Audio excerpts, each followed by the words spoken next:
Përgatitjet të përforcuara të partive për zgjedhjet lokale që do të mbahen në Vjesht. Pas mbledhjes së djeshme të bordit ekzekutiv, LSDM publikoi emrat e 19 kandidateve për kryetar komunash. Siç njoftoi kreu i partisë Venko Filipçe, një pjesë e tyre janë kryetar aktual të komunave si në Qendër, Krushev, Qyqersandev, Berov, Rosoman dhe Kriva Pallank. Nga kjo parti theksuan se nuk do të dalin me kandidat në komunat që konsiderohen si bastione të BDI-s, por që do të garojnë vetëm me lista këshilltarësh.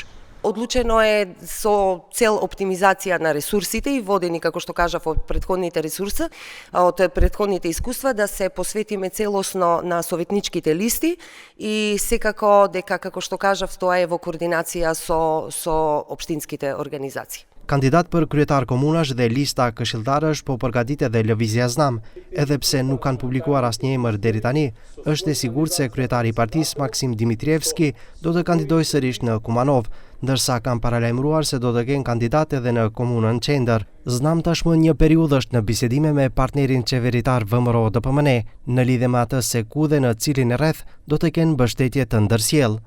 Во тек се разговори со нашиот владен партнер ВМРО ДПМН и очекуваме тие разговори да завршат кон крајот на месецот. Разговараме за повеќе општини, вклучително дефинирано е за Куманово, неколку општини во Скопје и повеќе општини што се помали во низ цела држава. Таму каде што ќе имаме кандидат за градоначалник, знам, тој ќе биде во договор во договор практично со владениот партнер ВМРО ДПМН, поддржан од нивна страна и тие нема да имаат кандидат во тие општини. VMRO DPMN ka publikuar një pjesë të kandidatëve të vet, por emri për garën për qytetin e Shkupit pritet të dihet në mes të korrikut.